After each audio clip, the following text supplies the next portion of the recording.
Hello everyone, आप सभी का आपके चहेते चैनल में स्वागत है जिसका नाम है एक्सपर्ट द है mathematics many problem expert solution.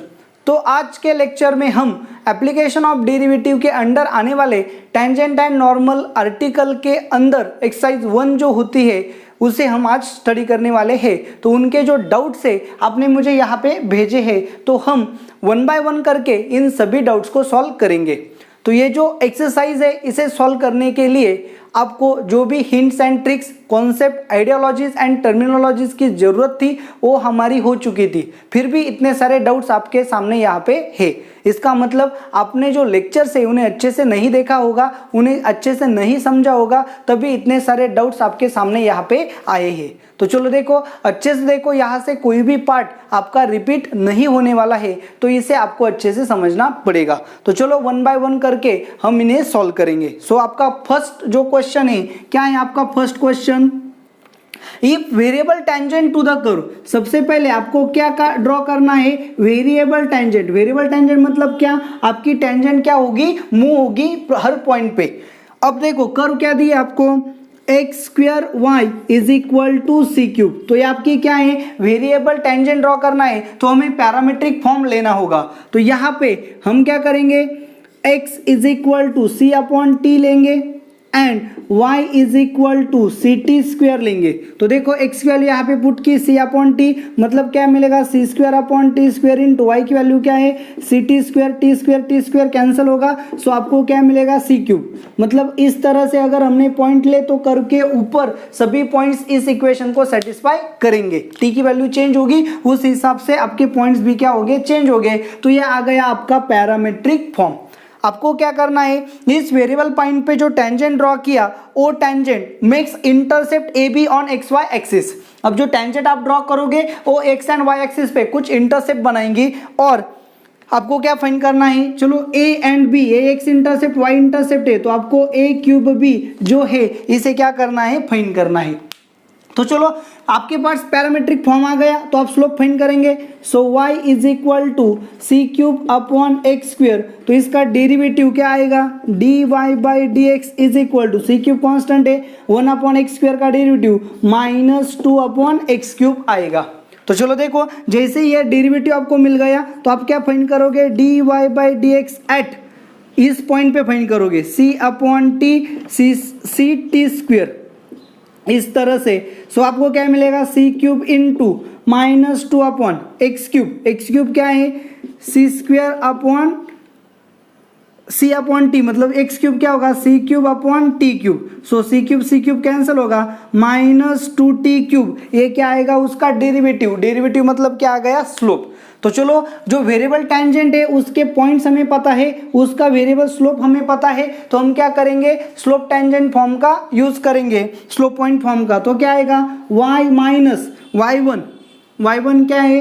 C t square is equal to slope क्या है? -2 t cube into x minus x1। x1 क्या है? c upon t. तो ये आपका वेरिएबल टेंजेंट का इक्वेशन यहाँ पे आ गया।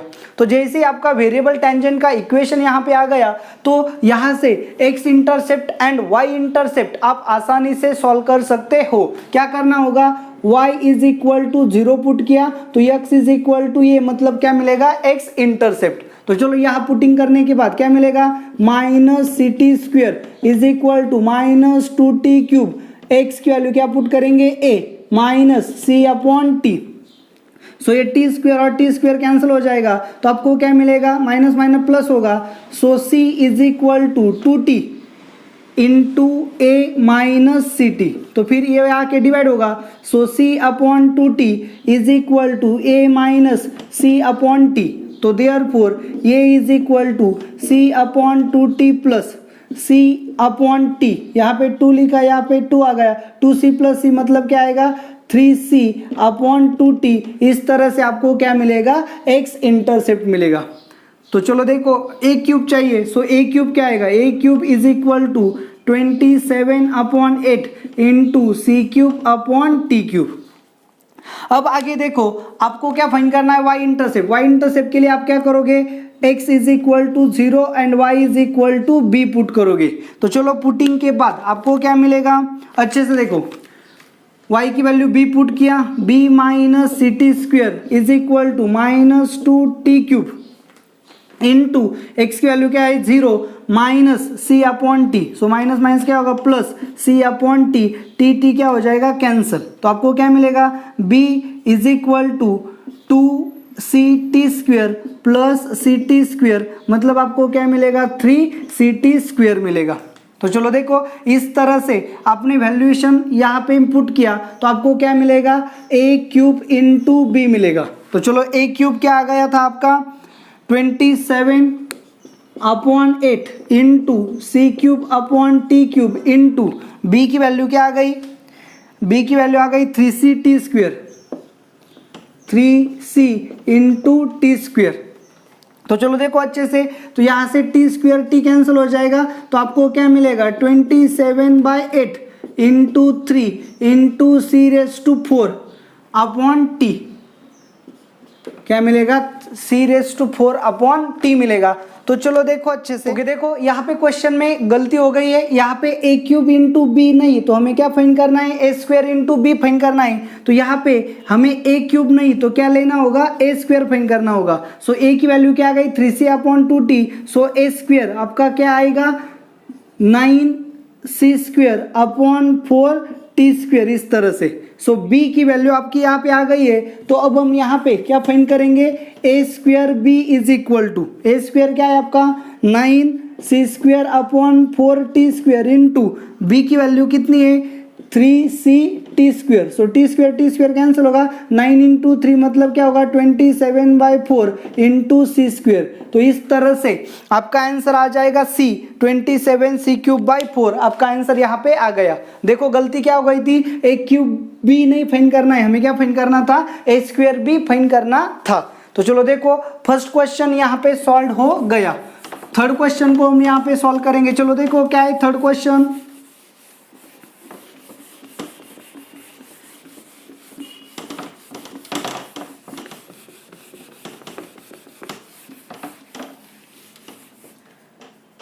ओके थर्ड क्वेश्चन को देखो। चलो फर्स्ट सॉल्व हो गया, थर्ड क्वेश्चन क्या है third question, let f of x is equal to x³ plus ax plus b, आपको क्या दिया है f of x is equal to x³ plus ax plus b where a is not equal to b, आपका जो a है वो b same नहीं है। Suppose tangent lines to the graph at x is equal to a and x is equal to b have the same gradient, आपको क्या बोला है ग्रेडियंट सेम बोला है। ग्रेडियंट का मतलब क्या होता है सिंपल है, ग्रेडियंट का मतलब क्या होता है स्लोप। तो हम इसे डिफरेंशिएट करेंगे, हमें क्या मिलेगा f dash of x is equal to क्या आएगा 3x² plus a, so f dash of x at x is equal to a क्या आएगा 3a² plus a and f dash of x at x is equal to b क्या आएगा 3b² plus a। तो ये आ गया slope eight a, ये आ गया स्लोप एट b, मतलब gradient at a and gradient at b। लेकिन आपको क्या कहा गया है कि gradient at a is equal to gradient at b, मतलब आपको गिवन है, क्या गिवन है f dash of x at x is equal to a is equal to f dash of x at x is equal to b, ये आपको क्या है given दिया है। Therefore 3a² plus a is equal to 3b² plus a क्या होगा cancel, so 3a² minus b² is equal to 0, therefore a² minus b² is equal to 0। तो आपको पता है फ्रैक्शन करेंगे, so a plus b is equal to 0 और a minus b is equal to 0। यहाँ से क्या मिलेगा a is equal to b, लेकिन उन्होंने कहा a is equal to b नहीं है, therefore a is equal to क्या होगा माइनस b। तो आपको क्या फाइंड करना है f ऑफ 1 फाइंड करना है, क्या फाइंड करना है f ऑफ 1। तो यहाँ पे x की वैल्यू 1 पुट करेंगे, so f of 1 is equal to 1 का क्यूब क्या आएगा 1 प्लस x की वैल्यू 1 है, सो a प्लस b की value plus b, so a is equal to minus b, मतलब a प्लस b क्या है 0, तो ये वैल्यू क्या होगी 0, therefore f of 1 is equal to क्या आएगा 1। तो इस तरह से प्रॉब्लम नंबर 3 जो है आपका वो यहाँ पे सॉल्व हो गया। तो चलो देखो नेक्स्ट हम प्रॉब्लम नंबर 4 को देखेंगे।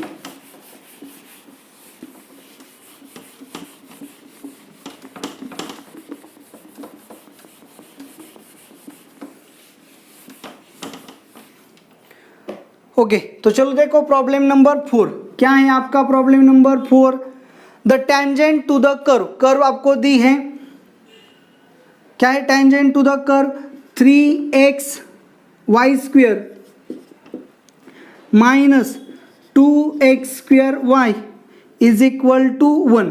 ये आपको क्या दिया है, कर्व दिया है, और क्या बोला है, tangent to the curve at 1 1। तो सबसे पहले एट 1 1 पॉइंट भी आपको दिया है, तो आप इसे डिफरेंशिएट करोगे, ये रहा आपका 3। अब यहाँ पे क्या होगा, अच्छे से देखो, x एज इट इज, इसका derivative 2y dy/dx plus y² as it is, इसका derivative 1 minus 2 into x² as it is, इसका derivative dy/dx plus y as it is, इसका derivative 2x is equal to 0। So हम क्या करेंगे, dy/dx की term जो है उसे कलेक्ट करेंगे। So 3 into 2 6xy dy/dx 3 into y² plus 3y² minus 2x² dy/dx minus 2 into 2 minus 4xy is equal to 0। तो फिर dy/dx कॉमन लिया, तो यहाँ पे क्या आएगा 6xy minus 2x² is equal to 4xy minus 3y²। ये वहाँ जाके प्लस होगा, ये वहाँ जाके माइनस होगा। Therefore dy/dx is equal to 4xy minus 3y² divided by 6xy minus 2x²।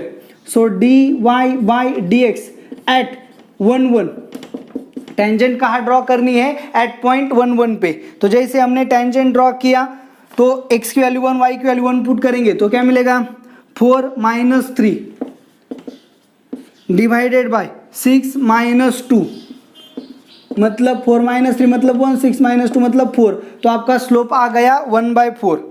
Okay, तो फिर आपको क्या करना, टेंजेंट का इक्वेशन फाइंड करना पड़ेगा। क्या करना पड़ेगा, टेंजेंट का इक्वेशन फाइंड करना पड़ेगा। देयरफॉर y माइनस y1 क्या है 1 is equal to slope 1/4 into x minus x1, x1 क्या है 1। सो y, अच्छा से देखो, so y is equal to 1/4x minus 1/4, ये वहाँ जाके प्लस होगा plus 1। So y is equal to 1/4x 4 minus 1 मतलब प्लस 3/4। तो चलो देखो ये वैल्यू आ गई। तो आपको जो ऑप्शंस दिए हैं, आपको क्या करना है, meet the curve again at, मतलब क्या है, एक कर्व है, इस कर्व को हमने टेंजेंट ड्रॉ किया, टेंजेंट का इक्वेशन यहाँ पे आ गया, टेंजेंट कहाँ ड्रॉ की 1 1 पे। ओके ना, तो अब ये टेंजेंट इस कर्व को 1 1 पे टच करेगी, और कहाँ पे टच करेगी, ऐसा, या फिर इंटरसेक्ट करेगी, ऐसा पॉइंट हमें क्या करना है, फाइंड करना है। तो सबसे पहले जो ऑप्शंस आपको दिए हैं वो ऑप्शंस इस लाइन में पुट करो, क्योंकि चलो मैंने इस पॉइंट को P बोला, तो मुझे एक और पॉइंट Q फाइंड करना है। तो वो Q पॉइंट क्या होगा, लाइन पे भी होगा एंड कर्व पे भी होगा। तो उसे फाइंड करने की वजह आप क्या करो, ऑप्शन से वेरिफिकेशन करो, जो पॉइंट इस इक्वेशन को सेटिस्फाई करेगा उसी पॉइंट को यहाँ डालो, जो पॉइंट इस इक्वेशन को सेटिस्फाई नहीं करेगा वो हमारा आंसर नहीं होगा। तो 4 ऑप्शन है, यहाँ पुट करके देखो, जो ऑप्शन इसको वेरीफाई करेगा वही इसे यहाँ पे पुट करके देखो, अगर इन दोनों को वेरीफाई करेगा तो ही वो आपका क्या होगा, आंसर। तो आपका आंसर आएगा ऑप्शन नंबर बी। तो चलो देखो, इस तरह से आपका प्रॉब्लम 4 जो है वो भी यहाँ पे क्या हो गया, सॉल्व हो गया। नेक्स्ट देखो, चलो problem number 7।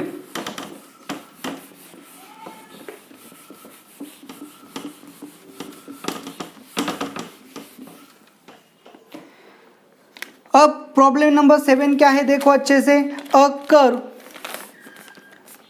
Problem number 7, a curve with equation of the form y is equal to, क्या दिया है, y is equal to ax⁴ plus bx³ plus cx + d has 0 gradient at point 0 1। अच्छे से देखो, 0 ग्रेडियंट, फिर से देखो क्या गया, ग्रेडियंट। ग्रेडियंट का मीनिंग क्या है आपको पता है, ग्रेडियंट मतलब स्लोप। तो इस कर्व का 0 1 इस पॉइंट पे स्लोप क्या है, 0।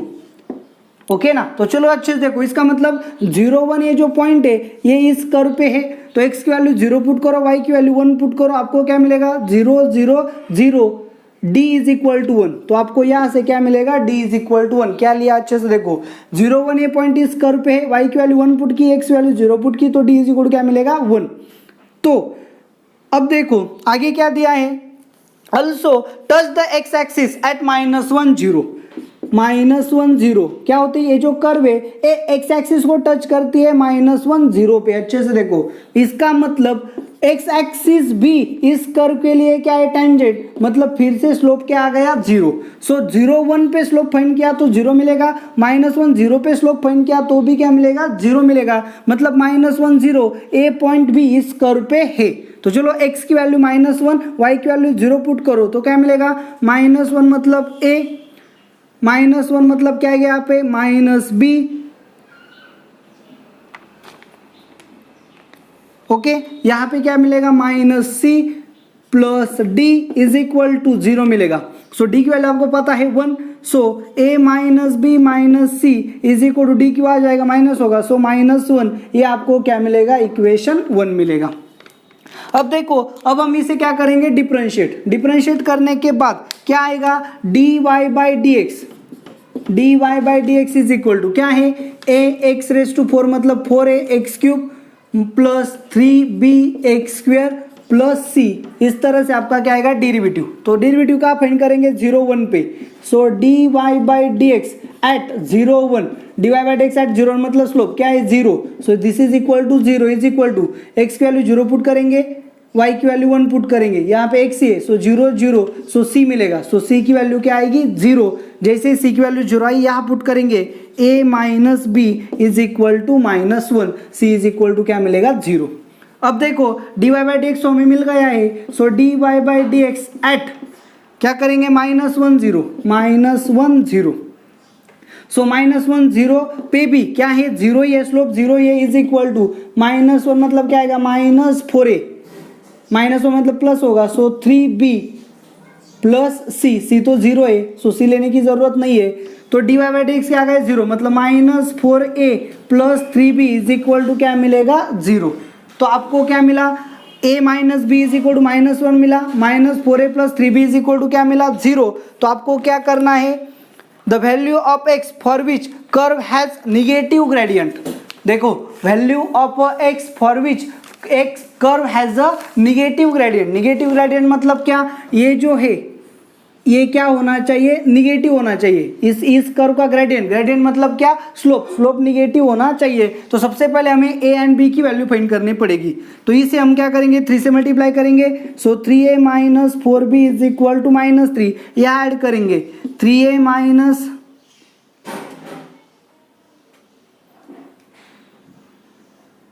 देखो 3 से मल्टीप्लाई करेंगे, so 3a minus 3b is equal to -3 होगा, तो यहाँ ऐड करेंगे तो क्या मिलेगा, 3a minus 3b is equal to -3, दोनों की एडिशन ली, -4a प्लस 3a मतलब -a is equal to -3, so a is equal to 3, यहाँ पुट करेंगे 3 minus b is equal to -1, so ये वहाँ जाके प्लस होगा, ये वहाँ के प्लस होगा, सो b इज इक्वल टू 4, तो a की वैल्यू 3, b की वैल्यू 4, c की वैल्यू 0, d की वैल्यू 1, यहाँ पे पुट करेंगे तो आपको y मिलेगा, y इज इक्वल टू क्या होगा, चलो a की वैल्यू क्या है 3x⁴ प्लस bx³ b की वैल्यू क्या है 4x³, c की वैल्यू क्या है 0 प्लस d की वैल्यू क्या है 1 प्लस 1, ये आपका आ गया कर्व।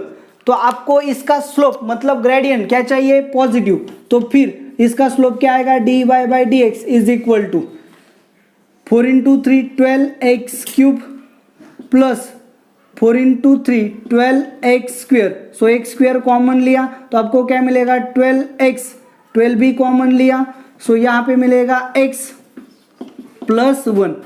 तो चलो देखो आपको क्या है, then the value of x for which curve has negative gradient, curve क्या है निगेटिव ग्रेडियंट मतलब स्लोप क्या होना चाहिए निगेटिव, तो x² तो ऑलवेज क्या आएगा पॉजिटिव, 12 क्या है पॉजिटिव, आपको क्या चाहिए dy by dx less than 0, negative चाहिए, मतलब x प्लस 1 लेस देन क्या होना चाहिए 0, इसका मतलब x लेस देन क्या होना चाहिए -1, तो आपका आंसर आएगा C, x लेस देन -1। तो इस तरह से प्रॉब्लम नंबर 4 जो है वो भी यहाँ पे सॉल्व हो गया। तो चलो देखो नेक्स्ट हम प्रॉब्लम नंबर 13 को यहाँ पे देखेंगे।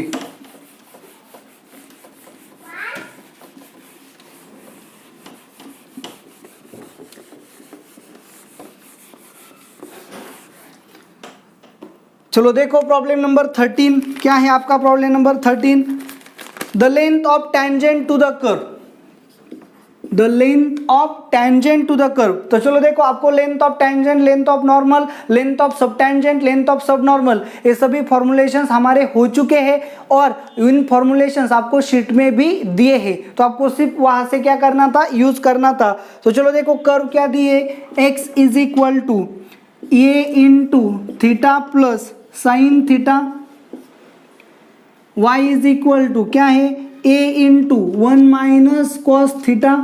तो यहाँ इसे डिफ्रेंशिएट करेंगे, so dx upon d theta is equal, ये ऐसे रहेगा, थीटा का डेरिवेटिव 1, साइन थीटा डेरिवेटिव क्या आएगा, cos theta, dy by d theta क्या आएगा, ये जो a है ऐसे रहेगा, -1 का डेरिवेटिव 0 माइनस कॉस थीटा का डेरिवेटिव क्या आएगा, minus sine theta, minus minus क्या होगा, प्लस साइन थीटा। तो हमें क्या फाइंड करना पड़ेगा, dy by d x, parametric rule का हम यहाँ पे यूज करेंगे। So dy by d x is equal to dy by d theta upon dx by d theta. So dy by d theta की वैल्यू क्या आएगा, a sine theta divided by a 1 plus cos theta. So ये cancel होगा, sine theta की value. तो चलो देखो यहाँ पे आपके फॉर्मुलेशंस कैसे है, ये ज़्यादा इंपॉर्टेंट है। तो साइन थीटा की वैल्यू क्या है, 2 sine theta by 2 into cos theta by 2 divided by 1 plus cos theta मतलब 2 cos square theta by 2, 2 cancel हो गया, कॉस कॉस कैंसिल हो गया, साइन अपॉन कॉस मतलब क्या आ गया, tan थीटा बाई 2, ये आपका आ गया dy बाई डी एक्स। तो आपको क्या फाइंड करना है, द लेंथ ऑफ टेंजेंट, आपको क्या फाइंड करना है, लेंथ ऑफ टेंजेंट। तो आपके शीट में पहले से ही आपको क्या दिया है, फॉर्मूला क्या है, लेंथ ऑफ टेंजेंट का formula y1 into root of 1 plus f dash of x square upon f dash of x, f dash of x मतलब क्या, dy बाई डी एक्स। तो यहाँ इसे मल्टीप्लाई किया तो क्या आएगा, y1 into root of 1 upon f dash of x. तो ये एफ डैश ऑफ एक्स मतलब क्या है, dy by d x, 1 upon f dash of x मतलब क्या आएगा, dx अपॉन dy ब्रैकेट का square plus f dash of x upon f dash of x का स्क्वायर क्या आएगा, 1। तो आप इस फॉर्मुलेशन को यूज करो या फिर इस फॉर्मुलेशन को यहाँ पे यूज करेंगे। तो एफ डैश ऑफ एक्स मतलब क्या होगा, dy by d x, dx by dy, इसका क्या आएगा, रेसिप्रोकल। तो चलो वैल्यूएशन पुट करेंगे, y1 मतलब क्या, y की वैल्यू मतलब y1 होती है। सो यहाँ पे आएगा a 1 माइनस कॉस थीटा मतलब 2 sine square of theta by 2 into root of dx by dy, dy by d क्या है, tan थीटा, इसका रेसिप्रोकल क्या आएगा, cot थीटा, उसका स्क्वायर मतलब cot square theta by 2 plus 1, cot square theta by 2 plus 1 मतलब क्या, कोसेक स्क्वायर थीटा, उसका स्क्वायर रूट क्या आएगा, कोसेक थीटा। सो ये into 2 sine square of theta by 2 into cosec of theta by 2, cosec मतलब क्या, 1 upon sine, sign sign क्या होगा, cancel. So 2a sine theta by 2, ये लास्ट में आपका क्या आएगा, आंसर। तो चलो देखो इस तरह से आंसर आएगा, ए आपका आंसर यहाँ पे सॉल्व हो गया। सो प्रॉब्लम नंबर 13 जो है वो यहाँ पे सॉल्व हो गया। प्रॉब्लम नंबर 14, चलो देखो क्या है problem number 14, the length of sub normal of curve. फिर से देखो क्या फाइंड करना है आपको, सब नॉर्मल कर्व आपको क्या दी है, y square is equal to 8ax। तो आपको सब नॉर्मल का क्या पता होना चाहिए, फॉर्मूला क्या है, सब नॉर्मल का formula mod of y1 into dy by dx, ऐसा आपका क्या है, सब नॉर्मल का फॉर्मुलेशन है। सो y1 मतलब क्या होता है, चलो y, तो y1 मतलब y लिया, y की वैल्यू क्या हो गई, 8ax into dy by dx का फॉर्मूला क्या आएगा, 2y into d y by d x is equal to 8a, 2 ने यहाँ पे डिवाइड किया क्या मिला, 4a, y y जाएगा डिवाइड होगा, so d y by d x is equal to 4a upon y। तो यहाँ पे क्या मिलेगा, 4a अपॉन y। सो y मतलब क्या है, 8x, सो 8x क्या हो जाएगा, कैंसिल। तो आपको क्या मिलेगा, 4a। इसका मतलब लेंथ ऑफ सब नॉर्मल क्या आ गया, 4a। तो ऑप्शन क्या होगा, बी। इस तरह से प्रॉब्लम 14 जो है वो सॉल्व हो गया। प्रॉब्लम 15 को देखेंगे। तो चलो देखो प्रॉब्लम नंबर 15 क्या है, अ 13 feet ladder is leaning against a wall. तो देखो लैडर का प्रॉब्लम है और हमें पता है लैडर के प्रॉब्लम्स को कैसे सॉल्व करना है। तो चलो देखो इस तरह के वॉल है, ये आपका हॉरिजॉन्टल है और ये आपकी क्या है, लैडर। तो ये जो लैडर है, लैडर कौन सी है, 13 फीट की है। आगे देखो when its base starts to slide away at the instant when base is 12 feet. अब इसका बेस जो है, ये बेस दो तरह से मूव हो सकता है, एक तो away from the wall and एक टुवर्ड्स द वॉल, ओके ना। तो अगर ये क्या हो रहा है, अवे फ्रॉम वॉल मूव हो रहा है, तो आपकी लैडर अब यहाँ मूव हो रही है, ऐसा क्वेश्चन में बताया है। तो ऑब्वियसली ये जो टॉप होगा, ये टॉप क्या होगा, बॉटम को मूव करेगा। तो चलो देखो, When its base is 12 feet, अब जहां स्टार्ट कर रही है, मूव होने को जब स्टार्ट किया तो तब तक का ये जो डिस्टेंस था, ये डिस्टेंस क्या था, 12 फीट का डिस्टेंस था। तो चलो देखो, ये राइट एंगल ट्रायंगल है, ये 13 फीट है, ये 12 फीट है। तो आप पाइथागोरस थ्योरम का यूज करोगे तो आपको ये क्या मिलेगा, 5 फीट मिलेगा हाइट। तो देखो आगे, at the instant when base is 12 feet away from the wall, the base is moving away from the wall at a rate of 5 feet per second। तो ये जो वॉल है, ये वॉल यहाँ मूव करेगी, कितना मूव कर रही है, 5 फीट पर सेकंड, इतना मूव हो रही है। तो चलो मैंने इसे x बोला, तो ऑब्वियसली तो उन्होंने रेट क्या दिया है, dx by dy is equal to 5 feet per second, okay. तो चलो देखो, तो यहां आगे देखो क्या दिया है क्वेश्चन में, the rate at which the angle theta between ladder and ground is changing. ये आपका ग्राउंड है, ये आपकी लैडर है, इसके बीच का जो एंगल है ये थीटा, इसका रेट आपको फाइंड करना है, मतलब डी थीटा बाई dt आपको क्या करना है, फाइंड करना है। क्वेश्चन देखो, क्वेश्चन कितना सिंपल है, लैडर का प्रॉब्लम है, सभी डाटा हमें लेना आना चाहिए। लेकिन यहाँ पे आपको हाइट चेंज होने के बारे में नहीं पूछा गया है, तो आपको इस एंगल के बारे में पूछा गया है। जैसे ही आप यहाँ स्लाइड अवे करोगे वॉल से, तो ये जो एंगल है ये क्या होता जाएगा, कम कम होता जाएगा। तो अच्छे से देखो, तो हमें यहाँ पे थीटा लेते हुए यूज करना पड़ेगा। तो यहाँ पे थीटा है, तो हमने क्या लिया, हमें पता है ए साइड और हाइपोटेनस, तो हम कॉस थीटा इज इक्वल, आपको पता है कॉस थीटा मतलब एडजेसेंट साइड अपॉन हाइपोटेनस, मतलब 12/13, ये आपका क्या आ गया, कॉस थीटा आ गया। अब देखो, सो यहां से साइन थीटा क्या होगा, sine theta is equal to 5/13। आपके पास इक्वेशन है, क्या इक्वेशन है, x square plus y square is equal to क्या है, या फिर टेन थीटा देखो, चलो tan theta is equal to क्या है, टेन थीटा, यहां पे लिया टेन थीटा, तो opposite side upon adjacent side, opposite side क्या है, 5/12। तो चलो देखो, तो हमें क्या करना है, थीटा किस रेट से चेंज होगा ये फाइंड करना है। हमें रेट किसका पता है, dx बाई dt का रेट, मतलब ये जो लेंथ है ये का चेंज हो रही है कितने सेकंड से, तो ये हमारे पास है। तो अच्छे से देखो कैसे टैकल करेंगे। तो एक सेकंड के बाद, चलो एक सेकंड में ये जो डिस्टेंस है ये कितना बढ़ता है, ये जो क्या है डिस्टेंस या 5 फीट पर सेकंड, मतलब क्या, एक सेकंड में कितना बढ़ेगा, 5 फीट इतना बढ़ेगा।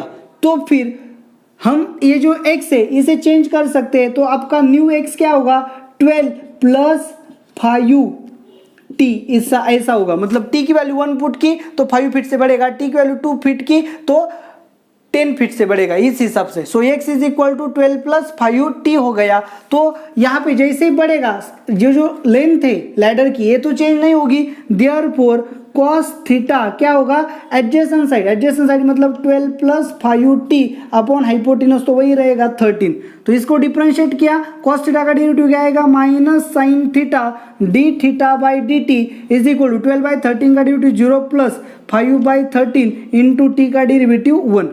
तो फिर साइन थीटा की वैल्यू सबको पता है क्या है, 5/13, so minus 5/13 d theta by d t is equal to 5/13, ये कैंसिल हो गया, so d theta by d t is equal to -1 radian per second. तो ये जो एंगल है पर सेकंड 1 रेडियन से क्या होगा, कम होगा। तो आपका आंसर आएगा B, -1 radian per second. Question को अच्छे से देखो, x आपका मूव हो रहा था 5 फीट पर सेकंड आफ्टर 12 के आगे, तो x की वैल्यू क्या होगी, 12 प्लस 5t, t क्या है टाइम, 1 सेकंड लिया टाइम तो 5 फीट बढ़ेगा, 2 सेकंड लिया तो 10 फीट बढ़ेगा, सो डिस्टेंस क्या होगा, 5t होगा। सो x की वैल्यू क्या होगी, पहले 12 थी अब मूव हो रहा है, सो 12 प्लस 5t होगी।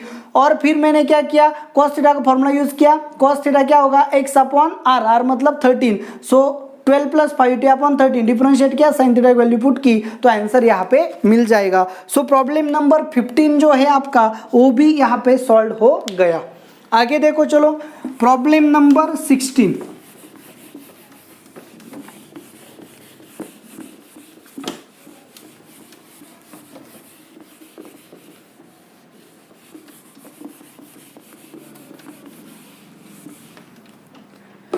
चलो देखो प्रॉब्लम नंबर 16 क्या है। Problem number 16, water is poured into an inverted conical vessel. Inverted, चलो ये आपका क्या है, कोनिकल वेसल है, अच्छे से देखो, और इसमें हम क्या कर रहे हैं, वाटर को इंसर्ट कर रहे हैं। Of which the radius of base is 2 metre. ये जो क्या है बेस है, इसकी रेडियस यहां से यहां तक क्या है 2 मीटर, तो ये आ गई 2 मीटर। एंड हाइट या depth and height of 4 metre, तो इसकी टोटल हाइट कितनी है, 4 मीटर है। चलो देखो आगे, at a rate of 77 litre पर मिनट, इसके अंदर जो वाटर हम इंसर्ट कर रहे हैं, वाटर को पोर्ट कर रहे हैं, उसका वॉल्यूम आपको दिया है, मतलब dV/dt क्या दिया है, 77 लीटर पर मिनट। देखो अच्छे से, ये जो मिनट ये मीटर में दिया है, ये लीटर में दिया है, तो क्या हो गया, वैल्यू जो है वो सेम नहीं आएगी। तो यहाँ पे आपको क्या करना पड़ेगा, कन्वर्जन करना पड़ेगा, सेम यूनिट में लाना होगा। सो 77 इंटू लीटर मतलब क्या होता है, decimetre cube upon minute. Litre मतलब क्या, डेसीमीटर क्यूब। सो 10⁻⁻1 मीटर, डेसीमीटर मतलब क्या, 10⁻⁻1 मीटर, उसका क्यूब अपॉन मिनट। तो आपको क्या मिलेगा, 77 into 10⁻³ metre cube per minute. तो इसे सेंटीमीटर में कन्वर्ट करेंगे, 77 इंटू 10⁻³ मीटर मतलब क्या, 10⁻² सेंटीमीटर, उसका क्यूब मतलब 10⁻6 सेंटीमीटर क्यूब पर मिनट। सो आपको क्या मिलेगा, 77 into 10⁻³ centimetre cube per minute. ये आपका क्या आ गया, dV/dt। डाटा को एनालाइज करना पड़ेगा क्योंकि ऑप्शन क्या है, सेंटीमीटर पर मिनट में है, तो उसके हिसाब से हमें क्या करना पड़ेगा, यूनिट चेंज करने पड़ेंगे। The rate at which the water level rises, rate at which, water level मतलब H, dH/dt आपको पूछा गया है। At a instant when depth is 70 centimetre, जब H is equal to 70 centimetre हो तब आपको क्या पूछा गया है, ये जो वैल्यूएशन है ये पूछा गया है। मतलब यहाँ कहीं पे H क्या होगा, H is equal to 70 centimetre, तब रेडियस कुछ तो होगा। सो वॉल्यूम का फॉर्मूला क्या है, volume of a cone is equal to 1/3 πr²H, ऐसा आपके वॉल्यूम का फॉर्मूला है। तो देखो यहाँ पे O बोलेंगे, यहाँ A बोलेंगे, B बोलेंगे, C बोलेंगे, D बोलेंगे, तो ये जो ट्रायंगल OCD एंड OAB ये क्या होंगे, आपको पता है ये सिमिलर ट्रायंगल होंगे। सिमिलर होंगे तो क्या होगा, AB upon CD is equal to OA upon OC होगा। सो AB कितना है 2 मीटर अपॉन CD कितना है, रेडियस जितना, इज इक्वल टू OA क्या है, OA मतलब पूरी हाइट कितनी है 4 मीटर अपॉन OC कितना है 70 सेंटीमीटर। ओके, तो फिर यहाँ क्या आएगा, H आएगा, ये हाइट कितनी H। सो आपको क्या मिलेगा, 2 से डिवाइड किया, therefore H is equal to 2R। तो यहाँ पे H की वैल्यू पुट करेंगे, R की वैल्यू पुट करेंगे, R की वैल्यू क्या आएगी H/2, यहाँ पे रिप्लेस किया। So V is equal to 1/3 into pi into R की वैल्यू क्या है H/2, H² इंटू H मतलब H³/4 मतलब π/12 इंटू H³, ऐसा आपका क्या आएगा वॉल्यूम। इसे डिफरेंशिएट किया तो आपको क्या मिलेगा, dV/dt is equal to π/12 into H³ मतलब क्या आएगा 3H² इंटू dH/dt। सो 3 कैंसिल होगा, यहाँ पे 4 आएगा। H कितना दिया है आपको 70 सेंटीमीटर, dV/dt आपके पास क्या है 77 into 10⁻³ centimetre cube per minute. H centimetre में यूज करना है, 70 into 70 into dH/dt is equal to, ये आ गया पाई अपॉन यहाँ पे क्या होगा 4। तो चलो देखो यहाँ पे 7 10 अच्छे से देखो, 7 10 70 एंड 11 7 77, तो आपको क्या मिलेगा 4 इंटू 11 इंटू 4 इंटू 10⁻³ अपॉन यहाँ आएगा डिवाइड होगा 70 into 10 upon pi is equal to dH/dt। तो इसे सॉल्व कैसे करेंगे, 1 0 और 1 0 यहाँ से कैंसिल होगा, 1 0 रहेगा। सो 11 इंटू 4 इंटू 10 डिवाइडेड बाई 7 पाई। तो यहाँ से अगर आप सॉल्व कर लोगे तो आपको आंसर मिलेगा 20 सेंटीमीटर पर मिनट। क्या मिलेगा, 20 सेंटी। पाई की वैल्यू क्या पुट करेंगे, 22/7, 7 7 कैंसिल होगा, यहाँ पे 2 आएगा, यहाँ कैंसिल करेंगे। सो 2 इंटू 10 मतलब क्या आएगा, 20 सेंटीमीटर पर मिनट। ये आपकी क्या होगी, हाइट का रेट होगा। तो यहाँ से आपका आंसर सॉल्व हो गया, आंसर आएगा बी, 20 सेंटीमीटर पर मिनट। तो इस टाइप के प्रॉब्लम्स हमने ऑलरेडी बोर्ड में ही सॉल्व किए थे, तो आपको ये प्रॉब्लम आसानी से सॉल्व होना चाहिए ही चाहिए था। यहाँ पे हिंट क्या थी, आपका वॉल्यूम जो दिया था वो लीटर में था, उसे कन्वर्ट करना था सेंटीमीटर में, क्योंकि बाकी सब डाटा आपको कहाँ पे दिया था, सेंटीमीटर में। बस यही हिंट आपको यूज करनी थी, तो आपका आंसर यहाँ पे आ जाता। तो प्रॉब्लम नंबर 16 यहाँ पे सॉल्व हो गया। तो चलो देखो नेक्स्ट प्रॉब्लम, प्रॉब्लम नंबर 17। अच्छे से देखो प्रॉब्लम्स को कैसे टैकल करना है, ये यहाँ से सीखो। क्या करना होता है, सब हमारा सब जो डाटा है वो हो चुका है, प्रॉब्लम्स को कैसे टैकल करना है हर वक्त मैंने आपको बताया है, सिर्फ आपको एप्लीकेशन की जरूरत है। तो चलो देखो 17, क्या है 17, a point is moving along a curve. आपको कर्व दिया है y³ is equal to 27x, ये आपको कर्व दी गई है। यहाँ पे पॉइंट क्या हो रहा है, move. The interval in which abscissa changes at slower rate than ordinate। abscissa का रेट, abscissa मतलब x कोऑर्डिनेट, उसका रेट क्या है, स्लोअर मतलब लेस है। कहाँ से, ऑर्डिनेट का रेट मतलब dy/dt के रेट से उसका रेट क्या है, छोटा है। तो यहाँ से आपको पॉइंट फाइंड करना है। तो ये कंडीशन को सेटिस्फाई करे ऐसा पॉइंट आपको क्या करना है, फाइंड करना है। यहाँ से अगर हम लेंगे सो dx/dt is less then dy/dt। सो फिर क्या होगा, ये वहाँ जाएगा डिवाइड होगा, ये वहाँ आएगा मल्टीप्लाई होगा, dt/dt मतलब 1। So 1 is less than dy/dx। So dy/dx find करेंगे। So 3y² into dy/dx is equal to 27। Therefore dy/dx is equal to 27/3 मतलब 9/y²। तो इसका मतलब ये क्या होगा, 1 लेस देन 9/y²। देयरफॉर अच्छा देखो y² is less then 9, y² less than 9 हो, इसका मतलब क्या होगा, y-3 से बड़ा होना चाहिए और 3 से छोटा होना चाहिए। अगर y की वैल्यू -3 3 के बीच में है तभी y² लेस देन क्या होगा, 9। क्यूब रूट लिया, क्यूब लिया, सो -3 का क्यूब क्या आएगा, -27 less than y³ less than 27। y³ की वैल्यू क्या है, 27x। सो -27 less than 27x less than 27, through out 27 से डिवाइड किया, -1 less than x less than 1, मतलब आपका x जो है वो क्या होना चाहिए, -1 to 1 के बीच में वेरी होना चाहिए। तो फिर यहाँ पे देखो आंसर क्या आएगा, C। तो इस तरह से प्रॉब्लम नंबर 17 जो है इसका आंसर क्या आएगा, C। तो प्रॉब्लम नंबर 17 सॉल्व हो गया। नेक्स्ट प्रॉब्लम क्या है, next problem, problem number 19। Simple question है, चलो देखो अच्छे से क्या है problem number 19। If tangent at P of a curve, curve क्या दिए, चलो y² is equal to x³। So y is equal to x⁵3/2। The tangent at P to the curve intersect the curve again at Q। तो P पे हमने tangent, चलो इस तरह की कुछ तो क्या है, कर्व है, यहाँ पे P पॉइंट है और यहाँ पे टेंजेंट डाली, तो ये टेंजेंट कर्व को कहाँ पे इंटरसेक्ट करती है, अगेन Q पे इंटरसेक्ट करती है। The straight line OP and OQ makes angle alpha and beta with the x axis.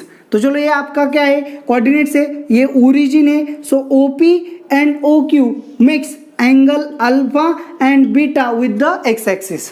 So इसका मतलब क्या है, OP जो भी आएगा OP, चलो उसका स्लोप क्या होगा, tan alpha. Slope of OP क्या आएगा, tan alpha and slope of OQ क्या आएगा, tan बीटा, क्योंकि वो क्या है ओरिजिन एंड OP क्या करता है, ओरिजिन से अल्फा का, एंड Q क्या करता है, ओरिजिन से बीटा का एंगल क्रिएट करते हैं, मतलब वो क्या है, एंगल ऑफ इंक्लिनेशन से। Then tan alpha upon tan beta find करना है, tan alpha upon tan beta find करना है, मतलब slope of OP upon slope of OQ find करना है। तो ये जो कर्व है y इज इक्वल x⁵3/2, तो इसके कोऑर्डिनेट्स क्या होंगे, चलो x कोऑर्डिनेट मैंने क्या लिया, t1² लिया, x कोऑर्डिनेट क्या लिया, t1²। सो T1 स्क्वायर स्क्वायर कैंसिल होगा, मतलब T1 क्यूब आएगा, तो y कोऑर्डिनेट क्या आएगा, T1 क्यूब आएगा। अच्छे से देखो, तो फिर ये हो गई P के कोऑर्डिनेट्स, और Q के कोऑर्डिनेट्स क्या आएंगे, फिर T2 square into T2 cube. चलो कोऑर्डिनेट्स कैसे फाइंड किए, तो यहाँ पे आएगा T1 स्क्वायर T1 क्यूब, और यहाँ पे आएगा T2 स्क्वायर T2 क्यूब। ये आ गए कोऑर्डिनेट्स P एंड Q के।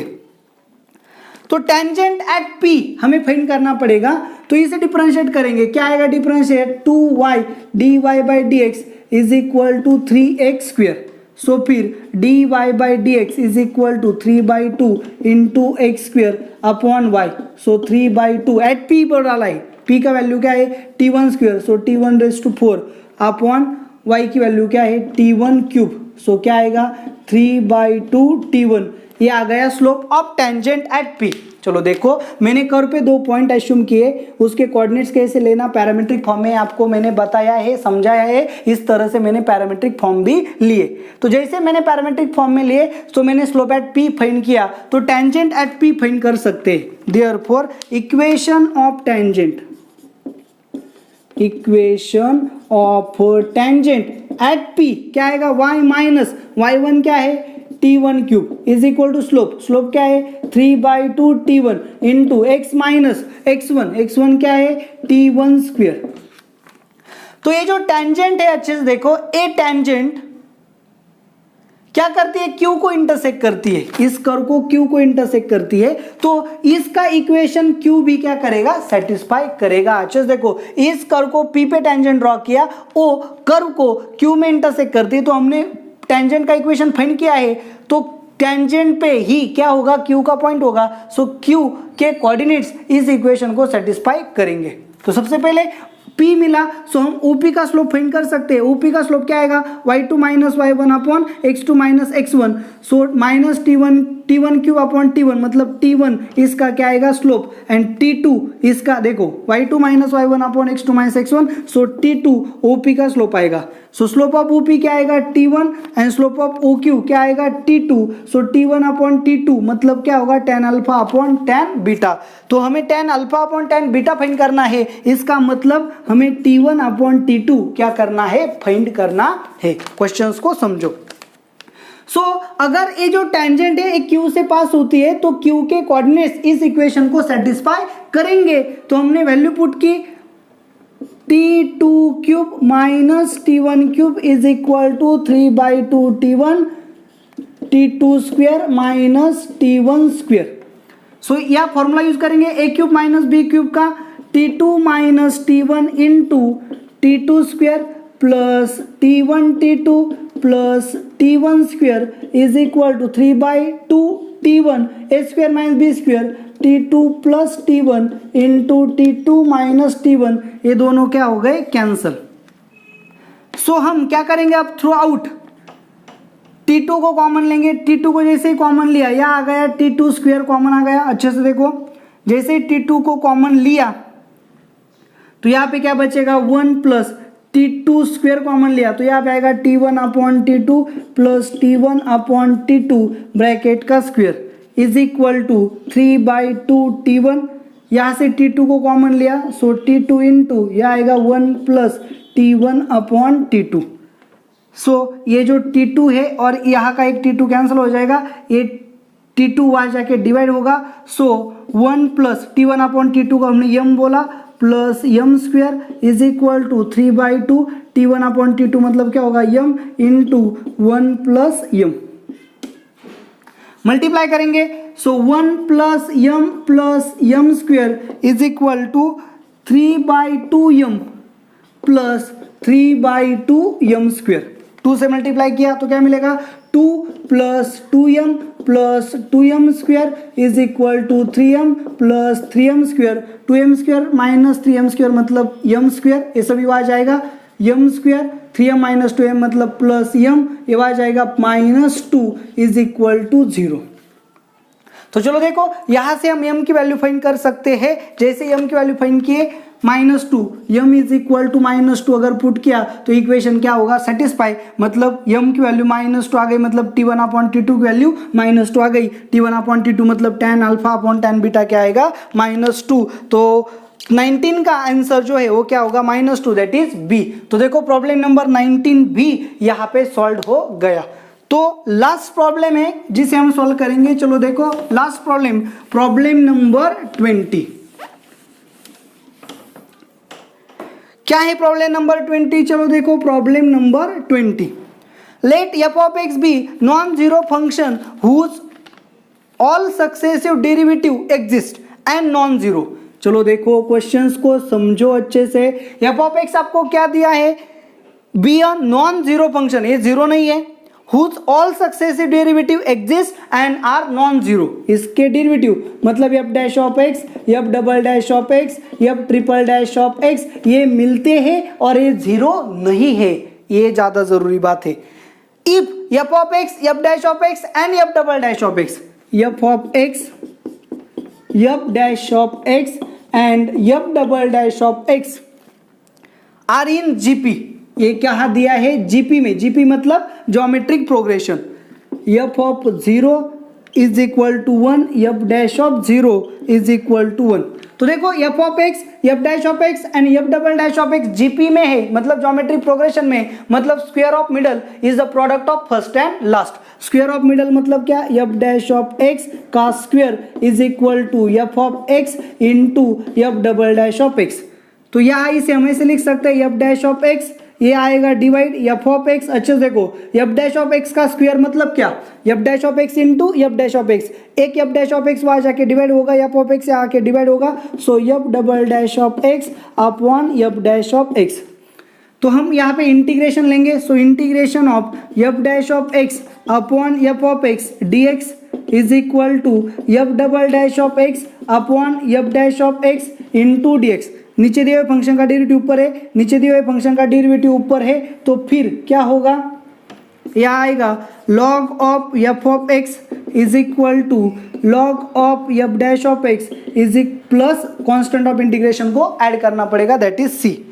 अब देखो आगे यहां से क्या है, हमें क्या दिया है? x की वैल्यू 0 पुट की, x की वैल्यू 0 पुट की, x इज इक्वल टू 0। तो ये क्या आएगा? f of 0, f dash of 0, f of 0 क्या है? 1, मतलब log ऑफ 1 क्या आएगा? 0 is equal to f dash of 0 क्या है? 1, सो log ऑफ 1 क्या आएगा? 0 प्लस c, मतलब c की वैल्यू आएगी 0। तो हमें क्या मिलेगा? log of f of x is equal to log of f dash of x, exponential लिया तो f of x is equal to f dash of x मिलेगा। तो चलो देखो कोई भी फंक्शन है उसका डेरिवेटिव सेम कब आ सकता है? तभी जब वो क्या होगा? f ऑफ x आपका e रेस टू x होगा, तभी ऐसा पॉसिबल है। तो फिर आपका फंक्शन क्या आएगा? e रेस टू x आएगा। जैसे आपका function e raise to x आ गया तो आपको पता है f dash of x greater than 0 होगा, f double dash of x भी ग्रेटर देन 0 होगा for all x belongs to r। तो आपका यहाँ से अगर आप चेक करोगे तो ऑप्शन डी आपका आंसर आएगा। तो सीधी सी बात है, यहाँ से आपको आपका आंसर क्या आएगा? ऑप्शन डी आपका आंसर यहाँ पे आ जाएगा। तो इस तरह से प्रॉब्लम नंबर 20 भी यहाँ पे सॉल्व हो गया। तो ये जो वीडियो है, ये वीडियो आपको कैसे लगे आप मुझे कमेंट करके ज़रूर बताएं। इस वीडियो को ज़्यादा से ज़्यादा लाइक करें, सभी वीडियोस अच्छे से देखें, क्योंकि ऐसा दिखा जा रहा है कि आप अच्छे से वीडियोस को नहीं देखते, स्किप करके फॉरवर्ड करके देखते हो, ऐसा मुझे पता चलता है। ओके, तो अच्छे से वीडियो को देखो, वीडियो को लाइक करो, समझो और स्टडी करो। Thank you very much.